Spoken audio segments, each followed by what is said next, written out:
Hello friends, खूप सारं स्वागत आपल्या आणखी एका नवीन व्हिडिओमध्ये। छान असे पावसाळ्याचे दिवस आहेत आणि सगळ्यांनी आपापली काळजी घ्या। पावसाळ्याच्या दिवसात जास्त कामाशिवाय बाहेर पडूच नका। शक्यतो काम असेल तर बाहेर पडावंच लागतं। तर असो, चला आज केक तर बनवायचे आहेत, पण आज एक वेगळा दिवस आहे। दिवस म्हणजे कसं म्हणणार आहे की आज आपला केकचा क्लास आहे असं म्हणेल, पण होम क्लास असं म्हणू शकतो आपण ह्याला। कारण मी एकाच कॅन्डिडेटला शिकवणार आहे। का, कशासाठी, कसं, फीज किती, हे सगळं तुम्हाला पुढे जाऊन समजेलच। तर असो, चला आता जे ते अजून आलेल्या नाही आहेत, तर ते आल्याच्या नंतर मग त्यांच्यासमोरच सगळी प्रोसेस सुरू करणार आहे। अगदी मी पर्सनली त्यांना शिकवणार आहे आणि खूप छान क्लास होणार आहे। क्लासमध्ये काय काय शिकवलं हेही तुम्हाला थोडक्यात पाहायला मिळेल किंवा मीही सांगेल, आणि केक कोणते शिकवले हेही सांगेल। पण आता मला करायचा एक 2 किलोचा केक, गुलकंद फ्लेवरचा। आणि हा ॲक्च्युली बड्डे उद्या आहे, पण त्यांना आजच माझ्याकडनं न्यायचा आहे। आणि हा न्यायचा आहे आमच्या इथून 30 किलोमीटर, संगमनेर आहे, 30 ते 35 किलोमीटर असेल, तिथे न्यायचा आहे। तर तिथे बड्डे आहे त्यांचा, मोठं सेलिब्रेशन आहे। पण माझ्याकडून केक न्यायची त्यांची फार इच्छा आहे, तर त्यांना आज नेऊन ठेवायचं फ्रीजमध्ये आणि तो उद्या कट करायचा। त्याच्यामुळे हा 2 किलोचा केक मी अगोदर बनवून घेते। आणि बरंचसं काम माझं आवरले आज मी खूप लवकर उठून। खूप सारं, पण बेस नाही बनवले, फक्त जे मला पाहिजे तेच बनवलेत। आणि बघा 9:15 वाजलेत फक्त घड्याळामध्ये, आणि आहू गेलेत शॉपवरती आवरून वगैरे सगळं। आणि मी काय काय केलंय हे तुम्हाला दाखवते। तर आता हे दोन जे आहेत ना, हे बघा इथं रेडी दिसतंय तुम्हाला। हे दोन जे बेस आहेत ते आहे गुलाब गुलकंद फ्लेवरचे। 2 किलोचा केक आहे आणि हे दोन मी लावलेत, कारण म्हटलं नंतरही आपल्याला 7-8 केक बनवायचेत, मग नंतर एवढे सगळे लावण्यापेक्षा हे 2 चॉकलेटचे मी लावून घेतलेत। त्यानंतर इकडे माझा स्वयंपाकसुद्धा रेडी आहे। इथे बनवली शेपूची भाजी, वरदला डब्यासाठी बनवली होती। त्यानंतर बनवले भरलं कारलं, बघू शकता खूप सुंदर झालेलं आहे। त्यानंतर बनवली आहे पालक बनवली आहे पातळ, म्हणजे हे बघा अशी पातळ पालक बनवली आहे। त्यानंतर बनवल्या आहेत यामध्ये चपात्या, आणि भात नंतर मी लावणार आहे। तर स्वयंपाक रेडी झाल्यात, अगदी 3-3 भाज्या बनवल्यात, कारण वरदसाठी शेपू बनवली तर ती थोडीशीच राहिली होती। आणि जे आपल्याकडे येतील तर त्या म्हणजे त्याही जेवतील आणि आम्ही सगळेच, परत स्वयंपाकाला वेळ नाही त्याच्यामुळे। आणि इथे बनवलं आहे कारलं, त्यानंतर पातळ पालक, आणि भात लावायचा आहे तर तो मी नंतर लावेल। तर चला आता हा 2 किलोचा केक करून घेते, त्या आल्या का मग पुन्हा तुमच्यासोबत बोल। आता क्लास सुरू झालेला आहे आणि आत्तापर्यंतची तयारी तर मी तुमच्याशी शेअर केली। बेस वगैरे मी काहीच लावले नव्हते, कारण त्या येणार होत्या, तर म्हटलं चला त्यांना म्हणजे पूर्ण कळलं पाहिजे कोणत्या केकला कोणता इसेन्स, कोणता कलर टाकला पाहिजे, कितपत करायचे, अर्धा किलो केकसाठी किती, 1 किलो केकसाठी किती, टीन कोणते, पाव किलो केकसाठी किती, हे सगळं मी त्यांच्याशी शेअर केलं। आता आम्ही 5-6 केक OTGला आणि एक मी त्यांना कढईतसुद्धा बेक करून दाखवला, आणि वरतून छान असं झाकण ठेवलं आणि पूर्ण नॉलेज मी त्यांना दिलं। तर या पद्धतीने मी म्हणजे ठरवलं, फर्स्ट टाईम मी हा केकचा क्लास घेते आणि क्रीमसुद्धा बीटिंगला ठेवलेली होती।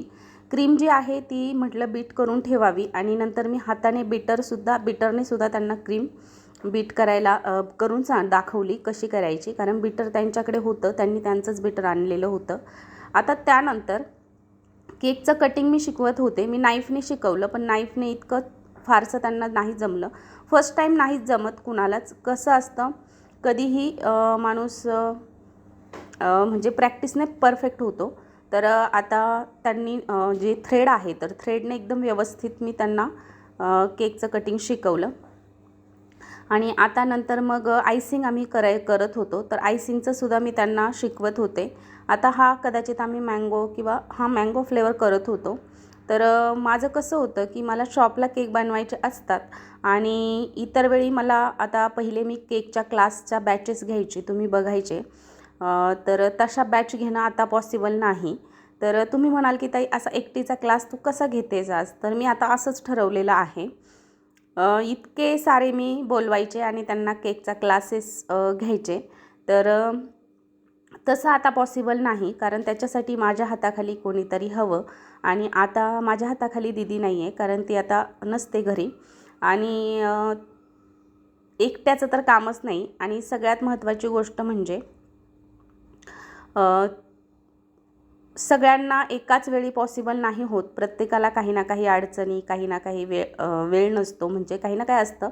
तर आता आयसिंग करायचं टेक्निक मी त्यांना शिकवत होते. त्या होत्या लेफ्टी, त्याच्यामुळे थोडासा प्रॉब्लेम होत होता. क्रश कितपत टाकायचं आहे, काय करायचं आहे, सगळ्याच गोष्टी, पॅलेट नाईफ कसा पकडायचा आहे तेही मी त्यांना शिकवत होते. सगळ्या गोष्टी जेव्हा आपण फर्स्ट टाईम करतो ना, तर तेव्हा हळूहळू शिकवायच्या असतात आणि सगळ्या म्हणजे अगदी छोट्यापासून मोठ्या गोष्टींपर्यंत सगळंच त्यांना हळूहळू मी शिकवलं आणि त्यांनाही खरंच खूप छान वाटलं. आणि असंच होतं जेव्हा माझे क्लासेस असतात आणि जेव्हा माझ्याकडे स्टुडंट्स येतात, तर ते येताना अगदी नवखे असतात. म्हणजे त्यांना असं थोडंसं म्हणजे घाबरायला फील होत असेल, म्हणजे इथून मागच्या बॅचचं मी सांगते.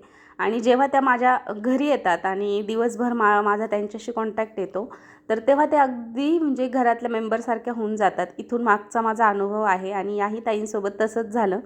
आल्या तेव्हा त्यांना थोडं ऑकवर्ड फील होत होतं आणि सगळ्यांनाच होतं नवीन ठिकाणी गेल्याच्या नंतर.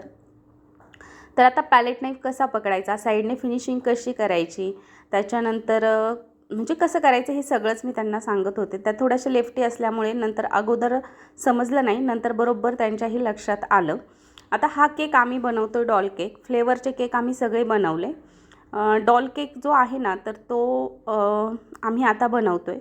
तर स्पेशली डॉल केक मी फक्त क्लाससाठीच घेत होते, कारण डॉल केकची ऑर्डर नव्हती की काहीच नव्हतं. आता तुम्ही म्हणाल की ताई हा एकटीचा क्लास तू कसा घेते किंवा फी किती घेणार, किंवा मी जेव्हा क्लासेस घ्यायचे ना, तर तेव्हा तो क्लास जो आहे म्हणजे क्लासमध्ये मी सगळे केक कट करायचे आणि ते केकचे पेस्ट्रीज ज्या होत्या तर त्या कस्टमरसोबत घरी द्यायचे. पण आता तसं नाही होणार. आता जो डॉल केक आम्ही बनवतो आहे तर तो खास मी आपल्या स्टुडंटसाठीच बनवते, म्हणजे त्या ताईंसाठीच बनवते. कारण डॉल केक अशी गोष्ट आहे की ती त्यांना एकतर शिकली तर पाहिजेच क्लासमध्ये, आणि तिची ऑर्डर नव्हती, त्याच्यामुळे स्पेशली मी त्यांच्यासाठी डॉल केक बनवला आणि डॉल केकच मी तुम्ही घेऊन जा घरी असंही सांगितलं. आणि डॉल केक त्यांनी त्यांच्या स्वतःच्या हाताने बनवला, त्यांनाही कॉन्फिडन्स आला. विदाऊट मोल्ड मी डॉल केक त्यांना शिकवला. अगदी कढईत बेस बनवायचा आहे, त्यानंतर OTGमध्ये सुद्धा बनवायचं आहे हे सगळंसुद्धा. आणि हा मी कढईत बनवलेला बेसच होता. तर अर्धा पाऊण किलोचा केक मी त्यांना सोबत दिला. त्यानंतर तुम्ही म्हणाल की आता स्लाईस केक, रब बॉल, तर सगळं बनवलेलं आहे. पुढे जाऊन तुम्ही बघालच. डॉल केक कसा बनवायचा विदाऊट मोल्ड ऑलरेडी चॅनलवरती आपल्या व्हिडिओजसुद्धा आहेत, पण आज मी त्यांच्यासोबतसुद्धा शेअर केला आणि त्यांनाही शिकवलं. जस्ट नेक्स्ट मंथमध्ये त्यांच्या मुलीचा बड्डे येतो आहे, मग त्यांना केकचा क्लास करण्याची तर खूपच इच्छा होतीच बऱ्याच दिवसापासून, आणि त्या पहिल्या लकी ठरल्यात की मी असा सेपरेट क्लास घेतलेला आहे त्यांचा. त्यांनाही मी तसं बोलले, कारण असा क्लास मी कधीच घेतला नाही. आणि आता सगळ्यांना एकत्र करून असा क्लास घेणं कदाचित नाही पॉसिबल होणार. बॅच घेणं झालं तर नक्की घेईलच, पण आता इंडिव्हिज्युअली क्लास घ्यायचं ठरवलेलं आहे. आणि फीज म्हणाल तर 1000 फी माझी आहे आणि 1000 फी. आणि त्यांना आता मी इथून पुढे असं करेल, ज्यांचा घेईल त्यांना एक केक सोबत देईल, कारण त्यांनाही टेस्ट समजली पाहिजे की आपण जे होममेड केक बनवतो ते कसे असतात. केक झाल्याच्या नंतर मी त्यांना फ्लावर्स, गुलाबाचे जे फ्लावर्स असतात तर ते सुद्धा बनवायला शिकवत होते. फर्स्ट टाईम खरंच कुणाला जमत नाही, पण जेव्हा प्रॅक्टिस करत राहतो ना आपण, तर तेव्हा माणूस परफेक्ट होतो. ज्या माझ्या क्लासेसमध्ये मी गोष्टी कव्हर करते त्या सगळ्या मी माझ्या पद्धतीने यांनाही कव्हर करण्याचा प्रयत्न केला.